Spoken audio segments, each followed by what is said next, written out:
What shoes and spikes are best for the pole vault? And what ones should you avoid? Let's talk about it.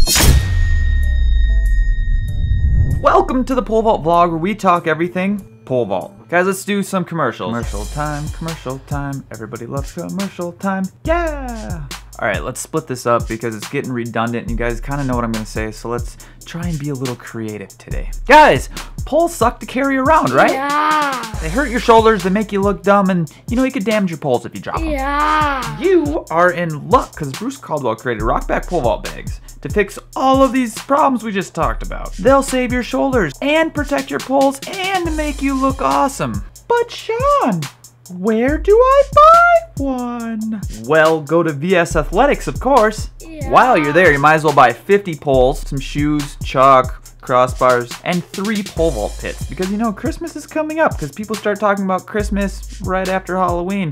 And pole vault pits would make a pretty slick stocking stuffer, if you can find one that big. There's a yo mama joke in here someplace, but I better not touch it because I might get in trouble. Tell me what your yo mama joke would be in the comments. I can't wait to read them. Oh yeah, and use these codes.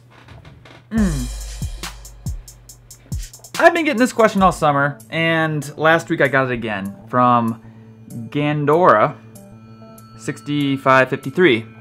Just curious, what shoes do you recommend for wearing for practice when vaulting, besides spikes?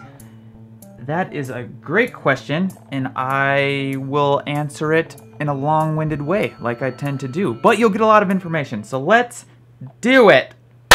Let's split this up into 2 parts. Let's do training shoes, and we'll do spikes.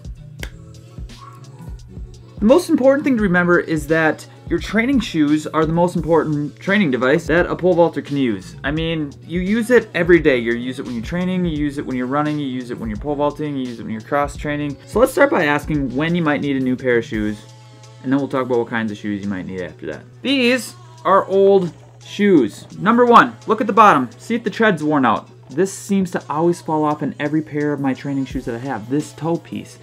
Tread's gone. Don't look down here because you're going to be sprinting a lot, so you shouldn't be running on your heels anyways.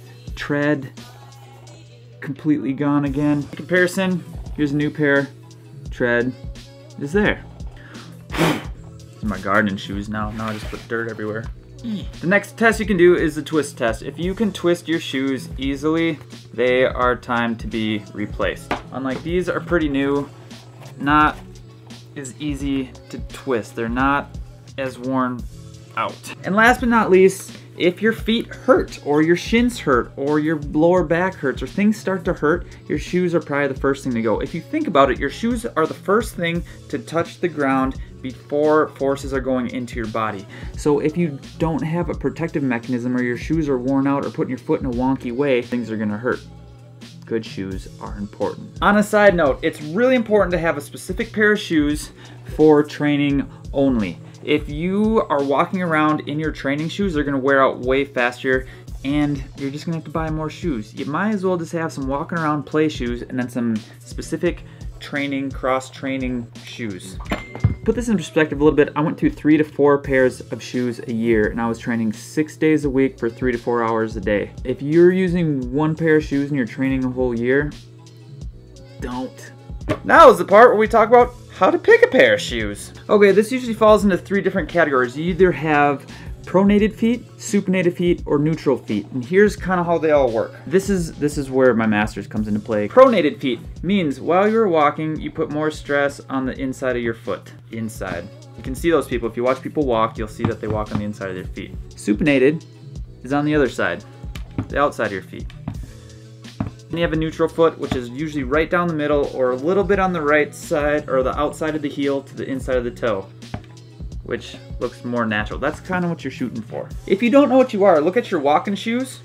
Mine, for example, it's worn out back left and my toe. That's where it's worn out the most. Right down the middle. I'm a neutral foot, but in college there was a time where they thought I was supinated, so they put me in shoes to help correct that, and it made my shins hurt like a mother. Just be aware if you're wearing the wrong shoes for your foot gait, it can lead to all sorts of lower leg issues like shin splints and knee issues, and it can hurt your hip, and it can do all sorts of wonky things. So if your foot's out of whack a little bit, it's gonna make everything else out of whack too until you break. So yeah, everyone, right now, look at the bottom of your shoes, figure out what your foot gait gate is. And shoe companies are aware of this. You can get Asics, you can get Adidas, you can get Brooks, you can get Nike, you can get Mizuno, you can get just about anything, and they have different types of shoes for different types of foot gates.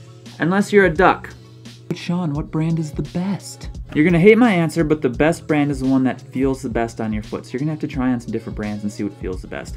I used to wear Nikes. Nikes are very narrow. They kind of have a narrow foot, and it hurt my feet. I didn't really realize that was happening until I switched to Asics. And as soon as I switched to Asics, all my foot pain went away, and my training started to go better.